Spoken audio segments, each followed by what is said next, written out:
ஆந்திர மாநிலத்தை சேர்ந்த வரப்பிரசாத். இவருக்கு 55 வயசு.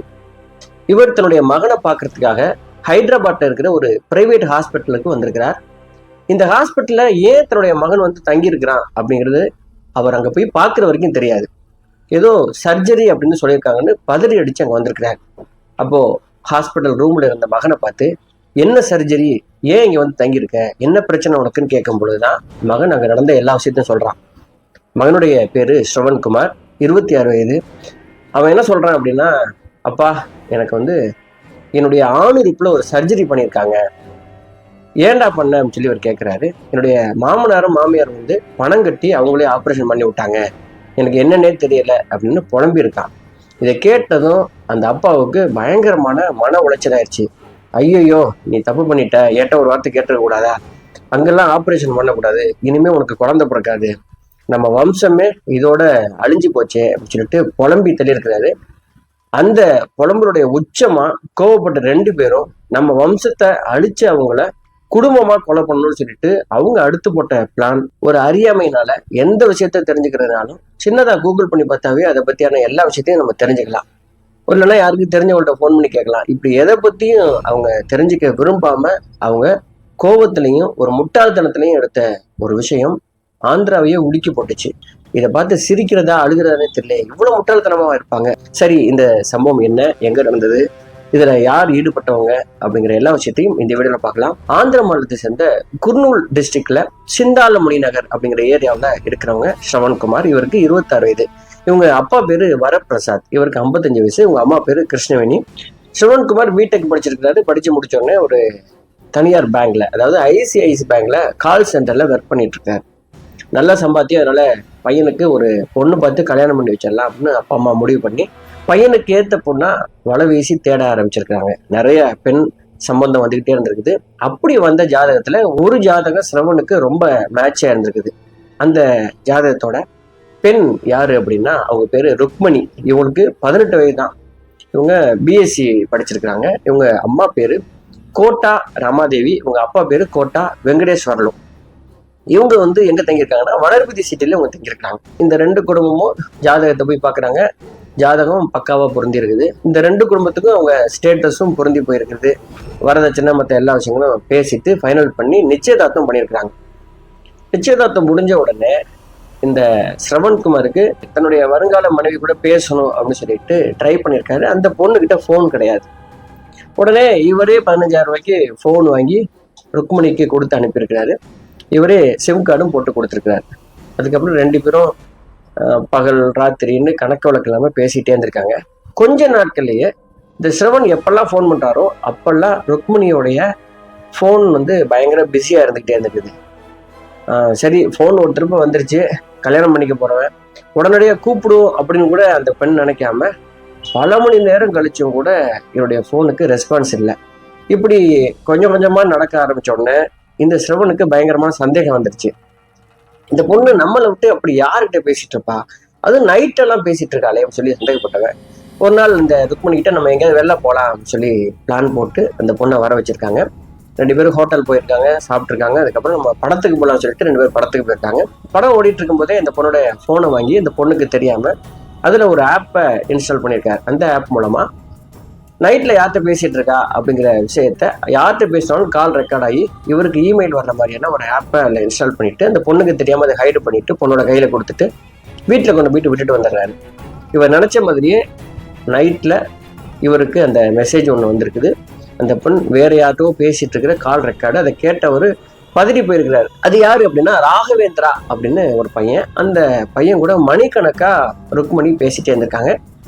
இதை கண்டுபிடிச்சதும் அந்த பொண்ணுகிட்ட வார்ன் பண்ணியிருக்கிறாரு, இப்படி நீ பேசக்கூடாது அப்படின்னா. அந்த பொண்ணு சரிங்க நான் விட்டுறேன் அப்படின்னு சொல்லிட்டு அதுக்கப்புறம் அந்த விஷயத்த அவங்க விட்டுருக்குறாங்க.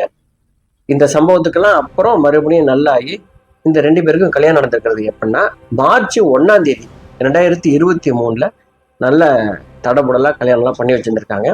கல்யாணத்துக்கு அப்புறம் நிறைய சீர்வரிசை இந்த மாதிரி அங்க நடக்கிற அந்த பாரம்பரியமான விஷயங்கள் எல்லாமே நடந்திருக்குது. கல்யாணத்துக்கு அப்புறம் சித்தாலமுனி நகர்ல இருக்கிற ஸ்ரவன்குமாருடைய வீட்டுக்கு அந்த பெண் ரொம்ப ஆசையா வாழ்றதுக்காக வந்திருக்காங்க. முதல் நாள் முதலிரவுலாம் முடிஞ்சு 3 நாள் கழிச்சு இந்த ஸ்ரவனுக்கு ஒரு சின்ன டவுட்டு. அவருடைய ஆணுறுப்புல பெயின் அது மட்டும் இல்லாம சின்ன சின்ன கொப்பளங்கள் வந்திருக்கிறத பாக்குறாரு. இந்த 3 நாள்ல அவரால் சரியா தாம்பத்தியத்துல ஈடுபட முடியாமலே இருந்திருக்குது. இது அவருக்கு பயங்கரமான குழப்பமா இருந்திருக்குது. அந்த பெண்ணும் அவங்களுடைய அப்பா அம்மா அவங்க கிட்ட இந்த தகவலையும் சொன்ன உடனே அவங்க அப்பா அம்மா எல்லாம் சரி இதுக்கு என்ன தீர்வுன்னு சொல்லிட்டு மாப்பிள்ளையே ஹாஸ்பிட்டலுக்கு அழைச்சிட்டு போய் காட்டியிருக்காங்க. அப்ப செக் பண்ண டாக்டர் என்ன சொல்லியிருக்காங்கன்னா, உங்களுக்கு இந்த ஃபோர் ஸ்கின் மூடி இருக்குது, அதனால இதை சர்ஜரி பண்ணணும் அப்படின்னு சொல்லியிருக்காங்க. சர்க்கம்சிஷன் பண்ணணும்னு சொல்லியிருக்காங்க. சர்க்கம்சிஷன்னா என்னன்னா சுண்ணத்துன்னு சொல்லுவாங்கல்ல, இஸ்லாமியர்கள் கூட இதை கல்ச்சுரலா ஃபாலோ பண்ணுவாங்க. அந்த நுனித்தோலை கட் பண்ணி எடுப்பாங்க.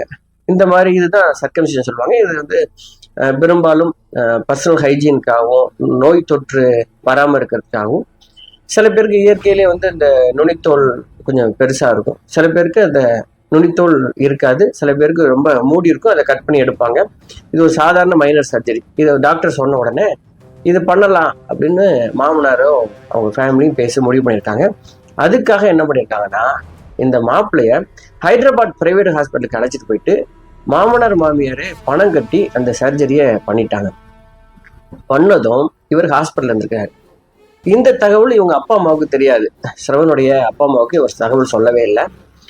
எப்படியோ தெரிஞ்சு போயிட்டு அவங்களுடைய அப்பா வரப்பிரசாத் அவர் என்ன பண்ணியிருக்காருன்னா, ஹைதராபாத் ஹாஸ்பிட்டலில் வந்து உனக்கு என்ன ஆப்ரேஷன், நீ ஏன் ஹாஸ்பிட்டலில் இருக்க அப்படின்னு கேட்டிருக்கிறாரு. இந்த விளங்காதவன் இருக்கான்ல ஸ்ரவன், அவன் 26 வயசு, அவன் பேங்க்ல ஒர்க் பண்ணுறான். அந்த பையன் சொல்லியிருக்கான், அப்பா எனக்கு இந்த மாதிரி என்னுடைய பீனிஸில் ஆப்ரேஷன் பண்ணிட்டாங்க அப்படின்னு சொல்லி கதறி கதறி அழுதுருக்கான். எதுக்குடா ஆப்ரேஷன், என்ன ஆப்ரேஷன்னா, என்னால் சரியாக இன்டர்கோர்ஸ் வச்சுக்க முடியல, அதனால தான் ஆப்ரேஷன் பண்ணிட்டாங்க. இது ஏன் என்கிட்ட சொல்லலை, இது எவ்வளோ பெரிய பிரச்சனை தெரியுமா, அங்கெல்லாம் ஆப்ரேஷன் பண்ணால் அவனுக்கு குழந்தை பிறக்காது, குழந்தை பிறக்கலன்னா நம்மளுடைய வம்சமே அழிஞ்சு போயிடும், நீயே இப்படி ஒரு தப்பு பண்ணிட்ட அப்படின்னா அப்பாவை கட்டி பிடிச்சி பையன் அழுதுருக்கான். ஆமாப்பா நான் தப்பு பண்ணிட்டேன், உங்ககிட்ட ஆல்ரெடி நான் டிஸ்கஸ் பண்ணியிருக்கணும், எனக்கு முன்னாடியே டவுட் இருந்துச்சுப்பா, நிச்சயதார்த்தம் ஆகும்போதே அந்த பொண்ணு வேற ஒருத்தன் கூட தொடர்புல இருந்தா நான் அதை கண்டுபிடிச்சிட்டேன்னு சொல்லிட்டு அந்த ஆடியோவை இப்ப அப்பா கிட்ட போட்டு காமிச்சிருக்கான். அதை கேட்டதும் அப்பா இன்னும் கன்ஃபார்ம் பண்ணிட்டாரு, ஐயோ போச்சு, அந்த பொண்ணு உங்க குடும்பமும் சேர்ந்து செக்ஷுவலா உனக்கு எந்த விருப்பமும் இருக்கக்கூடாது, ஒரு இம்பார்ட்டன்ட் ஆக்கிறதுக்காக தாம்பத்திய வாழ்க்கையில நீ ஈடுபடக்கூடாதுங்கிறதுக்காக பிளான் பண்ணி சர்ஜரி பண்ணிட்டாங்க, அவங்க சும்மா விடக்கூடாது அப்படின்னு சொல்லிட்டு பயங்கரமா டென்ஷன் ஆகி மருமகள் அவங்க ஃபேமிலி கூட சண்டை போட்டிருக்காரு. சண்டை போட்டோன்னே அவங்களுக்கு ரொம்ப கன்ஃபியூஸ் ஆயிட்டாங்க. எதுக்குடா இதுக்கு போய் சண்டை போடுறாங்கன்னொன்னே, இந்த மாமனார் உங்க பொண்ணு ஆல்ரெடி ஒருத்தன் கூட தொடர்புல இருந்திருக்கா, அதுக்கு எவிடன்ஸ் இருக்கு, அதெல்லாம் சொன்னோம்னே அவங்க கப்சிப்னு ஆயிட்டாங்க. ஏன்னா ஆல்ரெடி அவங்களுக்கு தெரியும் பொண்ணு ஒருத்தன் கூட லவ் பண்ணி அதுக்கப்புறம் அதெல்லாம் விட்டுட்டு தான் கல்யாணம் பண்ணி நல்லா வாழ்ந்துட்டு இருக்கா அப்படிங்கிற ஸ்டேஜ்ல இருந்ததுனால அவங்களால எதுவுமே சொல்ல முடியல. இது எப்படி உங்களுக்கு விளக்குறதுன்னு புரியல. சரி காலப்போக்கில் சரி ஆயிடும் சொல்லிட்டு பொண்ணு அழைச்சிட்டு வீட்டில் போய் இருந்திருக்காங்க. இந்த சர்க்கம்சிஷன் சுண்ணத்தை ஆப்ரேஷன் பண்ணாங்கல்ல, ஒரு வாரம் கழிச்சு அப்பாவும் பிள்ளைக்கும் கன்ஃபார்மே பண்ணிட்டாங்க, போச்சு இனிமேல் நமக்கு குழந்தைய பிறக்காது, நம்மளை வந்து ஆண்மை இல்லாத மாதிரி ஆக்கிட்டாங்க அப்படின்னு முடிவு பண்ணி கொதிச்சு போயிருக்கிறாங்க 3 பேரும், அப்பா பிள்ளை அவங்க அம்மா. எப்படி பழி வாங்கலாம்னு 3 பேரும் உட்காந்து திட்டம் போட்டிருக்காங்க. அப்பா என்ன பண்ணியிருக்கான், பக்கத்துல இருக்கிற கடையில போயிட்டு 2 பெரிய கத்தி வாங்கி கொண்டாந்து வீட்டில் வச்சிருக்கான். பையன்ட்ட என்ன சொல்லி அனுப்பிச்சிருக்கான்னா, நீ போய் உன்னுடைய ஒய்ஃபையும் மாமனார் மாமியாரையும் எப்படியா ஏமாத்தி கூட்டிட்டு வந்துரு, மற்றதெல்லாம் இங்கே வச்சு பார்த்துக்கலாம்னு சொன்ன உடனே நேராக இந்த ஸ்ரவன்குமார் மாமியாருடைய ஒரு வனர்பதிக்கு போயிட்டு அவங்க வீட்டில் நடந்ததெல்லாம் நடந்து போச்சு, இனிமேல் ஒன்றும் பிரச்சனை இல்லை, என் கூட வந்து வாழு அப்படின்னு சொன்ன உடனே பரவாயில்லையே மருமகனுக்கு புத்தி வந்துடுச்சு அப்படின்னு சொல்லிட்டு ரொம்ப சந்தோஷமா மகளை கிளப்பி கொண்டு வந்து விடுறதுக்காக மாமனார் மாமியார் 3 பேருமே வீட்டுக்கு வர்றாங்க. வீட்டுக்கு வந்த உடனே மருமகளை மட்டும் கீழ் ஃப்ளோர்ல இருக்க வச்சுட்டு மாமனார் மாமியாரே நீங்க ஃபர்ஸ்ட் ஃப்ளோர் போங்க, அங்க போய் இருங்க, டீ எடுத்துட்டு வரேன்னு சொல்லிட்டு அனுப்பிச்சிருக்காங்க. அனுப்பிச்ச உடனே மேல போனதும் தயாரா இருந்த அப்பா கத்தியோட இன்னொரு கத்திய ஸ்ரவன்குமார்ட்ட கொடுத்து 2 பேரும் மாறி மாறி பொண்ணோட கழுத்துல குத்திருக்காங்க. ரத்த வெள்ளத்துல அலறி அடிச்சு அந்த பொண்ணு கீழே விழுந்திருக்கு. இந்த சத்தம் மேல இருந்து அப்பா அம்மாவுக்கு கேட்டிருக்கு.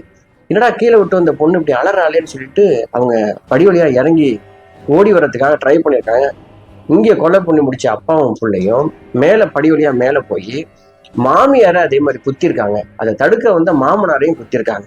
இதுல என்ன கொடுமைன்னா, இவங்களுடைய அம்மா இருக்காங்கல்ல கிருஷ்ணவேணி, இந்த கிருஷ்ணவேணி வீட்டுக்கு வெளியில நின்றுட்டு கேட்டை சாத்திட்டு உள்ளேருந்து யாரும் வெளியிலேயும் தப்பிச்சு ஓடிடக்கூடாது, வெளியிலேருந்து யாரும் வரக்கூடாதுங்கிறதுக்காக அங்க காவல் காத்துட்டு இருந்திருக்காங்க.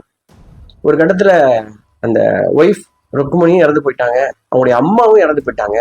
குத்து வாங்கிட்டு எப்படியாவது உயிர் பிழைக்கணும் அப்படிங்கிற பரிதவிப்புல அவங்களாம் தள்ளி விட்டு ரத்தத்தோட உயிர் பிழைக்கிறதுக்காக ஓடி வந்த இந்த ருக்மனுடைய அப்பா கேட்டுக்கிட்ட இருந்த சம்பந்தியை தள்ளி விட்டு தெருவில் ஓடி இருக்கிறாரு. சட்டக்கட்டெல்லாம் பயங்கரமான ரத்தம். அப்பாவும் பிள்ளையும் துரத்திட்டே வந்திருக்காங்க. பப்ளிக்கை பார்த்தோன்னே அவங்க மறுபடியும் வீட்டுக்குள்ள ஓடி போயிட்டாங்களாம். பப்ளிக் என்ன பண்ணியிருக்காங்க, 108 ஆம்புலன்ஸுக்கு ஃபோன் பண்ணி வர வச்சு குர்னூல் இருக்கிற கவர்மெண்ட் ஹாஸ்பிட்டல் போய் சேர்த்திருக்காங்க. இப்போ வீட்டுக்குள்ள போன அந்த 3 பேரும் அங்க இருந்த பைக்ல ஏறி ஒரே பைக்ல பப்ளிக்லாம் பாக்குற மாதிரி அவங்க ஓடி இருக்கிறாங்க. அவுட் ஆஃப் சிட்டி அவங்க டிராவல் பண்ணிட்டு இருக்கிறாங்க. இப்போ இந்த பப்ளிக் போயிட்டு அவங்களே ஃபோன் பண்ணி போலீஸ் ஸ்டேஷன்ல கம்ப்ளைண்ட் கொடுத்தோடனே ஒரு போலீஸ் டீம் அங்க வந்திருக்குது. டீம் வீட்டுக்குள்ள போய் பார்த்தா அந்த பெண் அவங்க அப்படியே கழுத்துல குத்துப்பட்டு ரத்த வெள்ளத்துல செத்து கிடக்குறாங்க. ஃபர்ஸ்ட் ஃப்ளோர்ல அவங்க அம்மா இறந்து கிடக்குறாங்க.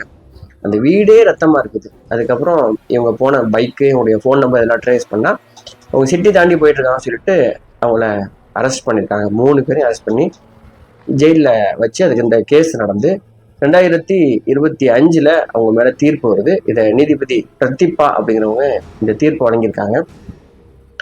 பையனுக்கும் ஸ்ரவன்குமாருக்கும் அவங்க அப்பா வரப்பிரசாத்துக்கும் சாகுமுறை ஆயுள் தண்டனை, அவங்க அம்மாவுக்கு ஆயுள் தண்டனை ஒன்று கொடுத்துருக்குறாங்க. இவங்க 3 பேருமே ஜெயிலில் தான் இருக்காங்க. ரொம்ப ரொம்ப சாதாரண ஒரு விஷயம்.